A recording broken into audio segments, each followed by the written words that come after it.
Shri Gurubhyo Namaha. Welcome to another session of your social science children. We have been already seeing about the medieval towns. So, in our previous session, we have seen about the core towns, which were also called as capital towns. Then we have seen about founded towns, and then the trading and commercial towns, and finally we have also seen about port towns. So now, what are we going to see in this session? We are going to see about the pilgrimage centers, right? So pilgrimage centers are nothing but the places which are pertaining to a particular religion or for a place for worship, right? So several new towns with religious importance were there during this medieval period, and the old centers continued to prosper. So this attracted, these pilgrimage centers attracted number of thousands of pilgrims from various places every day. So many temples received large endowments and grants in the form of both money and land from the rulers and the devotees. So many temples received huge amount of endowments. Endowments means the support. It can be through money, or it can be through material, or it can be through various sources. So huge support were given by the kings as well as the devotees who visited the temple. So some of the temples are like Dwaraka, Somnath, Benares, Tanjavur, Madurai, Puri, Vrindavan and Khajuraho.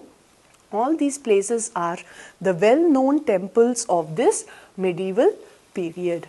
Next, many dargahs and tombs were also built by the various rulers at various periods. So the tombs of Sufi saints became more popular with more visitors for the places every day. So Fatehpur Sikri, which was built around the mosque of Salim Chishti, and then Ajmer, where the dargah of Moinuddin Chishti, were all visited both by the Muslims and even by the Hindus. So the establishment of the holiest Gurudwara, which is also called as the Golden Temple, okay, it is in Amritsar. It is also called as Sri Harmandir Sahib. Okay, so it helped in the growth of that particular city. So like this, many temples were located at various places. Where shall we mark the places in the map now? So here you could see Amritsar, and here Dwaraka, Somnath,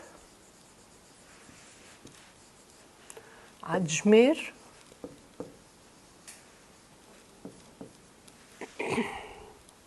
Vrindavan,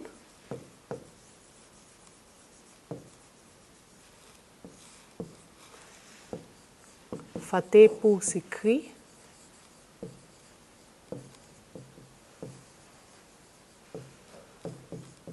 Puri, Khajuraho and Benares. Here Tanjavur, which was also called as Tanjore, and here Madurai.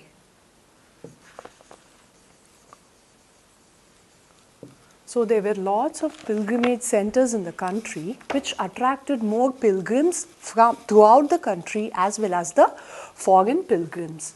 Now we are going to see about a very important place of this medieval age, which is Hampi. Okay, so this is located in Vijayanagara.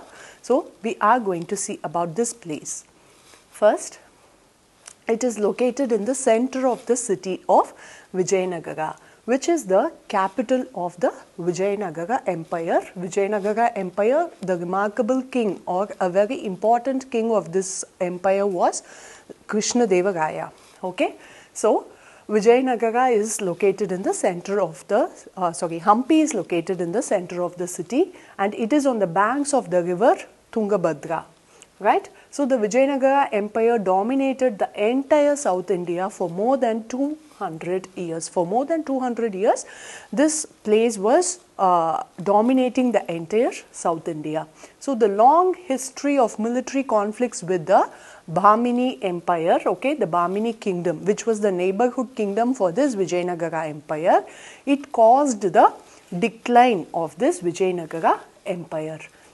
So the greatest ruler, as I told you now, the greatest ruler of Vijayanagara Empire was Krishnadeva, who ruled from 1509 to 1530 CE. So due to the prosperity of the empire, many European travelers flocked there. So the empire was very prosper that many European travelers flocked there. Flocked means they came in groups. Okay, so many groups of Europeans came to the empire, and some of them are Niccolo de Conti, Domingo Pace, Abdul Razak, who have given vivid accounts of the empire's power and wealth. So these people in their travelogues have mentioned vivid accounts, which means important.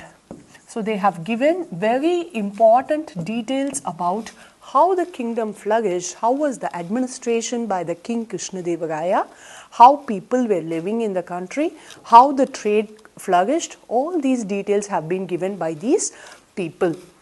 Then to them, the city had 7 rings of fortification. So the city Vijayanagara was completely surrounded by 7 layers of soldiers who safeguarded the kingdom, and there were bustling marketplaces. Bustling means it was always crowded. Okay, so the marketplaces were always crowded. And also magnificent temples were built during the rule of Krishnadeva. So here you could see this was once a marketplace in the Vijayanagara Empire, but which it has become a tourist spot now. Here you could see the walls are built with very beautiful sculptures and artifacts, so which is what we are going to see now. So the walls of the palaces and temples were exquisitely carved. So it was very beautifully, very neatly carved. Okay, so the traders from around the world came here because the administration system was too good. It attracted the traders all over the world. And the key items of export. So from this place, export happened. The same way import was also there. So the key items of export were spices, textiles, jewels, perfumes, areca nut and ivory. Areca nut is nothing but the betel nut. Next, the items that were imported, that included horses, copper, silk, coral and mercury. Coral is nothing but the pearl. Okay, so after Vijayanagara's defeat at the combined forces of Bahmani kingdoms, Hampi fell to ruin. So the long-standing conflict with the Bahmani kingdom, the Vijayanagara kingdom lost to that Bahmani kingdom, and that is how Hampi started to ruin, right? So here you could see the water was preserved very well, and the Krishnadeva gave much importance in various sources of water being preserved in varieties of ways. So this is one such example. So now we are going to see about another important place of this medieval period, which is Masulipatnam. Masulipatnam, which is also called as Machlipatnam. Machli means fish in Hindi. So this is the port of Masulipatnam now, and let us see what was it in medieval period. So it is also called as Machlipatnam, and it is one of the leading port cities on the Coromandel coast. So Coromandel coast is the coast which runs along the Bay of Bengal, right? So it is one of the leading port cities, and it emerged as a prosperous trading center in 14th century CE. So during this 14th century CE, the trade activities also took place more in Masulipatnam, and it was the main port of the kingdom of Golconda. So it occupied a very important place in the trade activities of Golconda. Then Golconda was one of the 5 kingdoms of the Bahmani Empire during the 15th and 16th century CE. So Golconda, again the Bahmani kingdoms were the group of kings who were against this Vijayanagara kingdom. So Golconda was also one of the kingdom of this Bahmani. Then here you could see how the sea trade happened in Masulipatnam. Here you could see the sea and the various ships traveling along the sea. So European traders' arrival in 17th century made the city even more prosperous and populous. So after these European traders' arrival, okay, in the 17th century, the city became more prosperous and populous. Populous means densely populated.